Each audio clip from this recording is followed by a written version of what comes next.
Nous sommes ravis d'intervenir aujourd'hui pour vous présenter un projet qui a été mûrement travaillé par Imprimlux.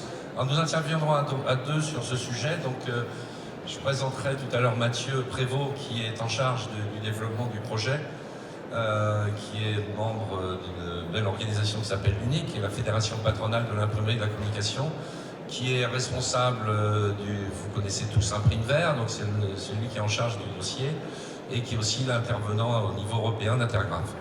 Quant à moi, je suis Pierre Ballet, je suis président d'Imprimlux.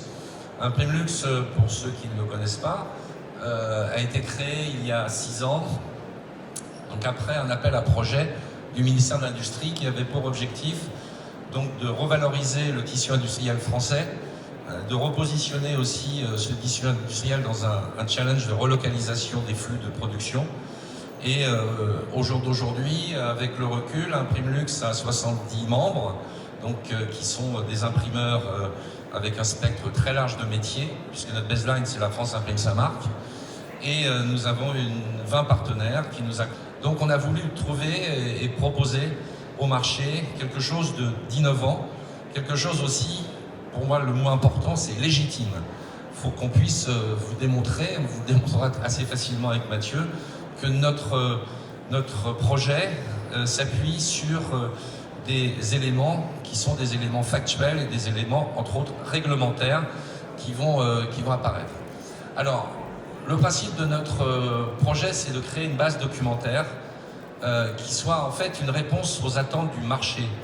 Globalement, quand on questionne bien sûr les imprimeurs, mais aussi les donneurs d'ordre, il y a énormément de points sur lesquels on n'est pas très à l'aise. On a besoin, on entend parler de beaucoup de choses, il y a beaucoup de on-dit, beaucoup de fake news, et il est important aujourd'hui de remettre les choses dans leur contexte et d'apporter réellement des solutions pérennes et des solutions qui sont vérifiées. Entre autres choses, cette base documentaire aura deux volets.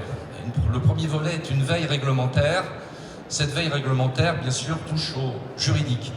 Et comme disent les juristes, on dit le droit. C'est-à-dire qu'on va, dans cette base documentaire, proposer des textes législatifs qui soient français, européens, mais aussi, on va aller beaucoup plus loin, puisque Mathieu, qui est en ligne directe avec les pouvoirs publics et bien sûr toutes les organisations représentatives, vous parlera des actions, entre autres, que mène l'UNIC, concernant, par exemple, les amendements qui sont proposés par des députés ou par des sénateurs ou qui sont proposés en Commission européenne. Donc l'UNIC étant vraiment au cœur du sujet. Donc cette base documentaire, c'est donc ce premier volet. Le deuxième volet que nous allons proposer dans cette base, qui sera accessible, d'ailleurs on vous en parlera peut-être tout à l'heure, un peu mieux, mais qui sera accessible via le site Imprimlux et réservé donc avec des passwords spécifiques, hein, donc c'est pas un produit public, mais c'est un produit donc propriétaire, unique et Imprimlux. Deuxième volet, concerne la technique. Alors, sur cet aspect technique, nous avons une chance inouïe dans Imprimlux.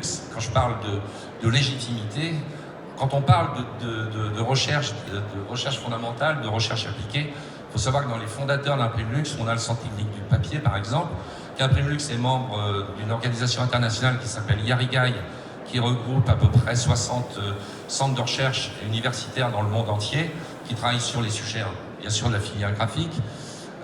Donc ça concerne cette partie recherche, mais non, on a aussi dans Imprimlux des partenaires qui sont des fournisseurs de solutions, que ce soit des fournisseurs, des producteurs de papier par exemple, des producteurs de consommables, on parlera des encres tout à l'heure, mais aussi des producteurs de machines, que ce soit des machines analogiques ou des machines numériques, qui sont aujourd'hui extrêmement impactées par toute cette mouvance. Et quand je parle de fake news, on entend des choses horribles. Entre autres, Mathieu vous parlera d'un SMS d'un mail qu'il vient de recevoir, où quelqu'un, je ne citerai pas le nom, mais d'un grand groupe, lui dit, écrit, est-ce que les machines LED UV sont compatibles avec Imprim'Vert?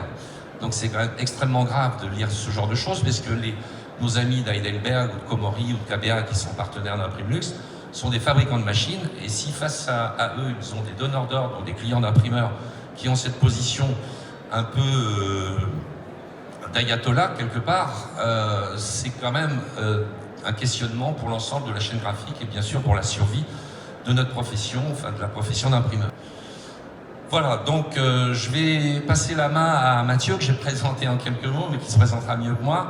Donc pour nous, pour conclure, ce projet de base documentaire est un projet fondamental. C'est aussi un projet qui est cohérent par rapport à notre stratégie d'accompagnement de nos membres et bien sûr d'être, surtout vis-à-vis du marché, ce qu'on appelle des facilitateurs.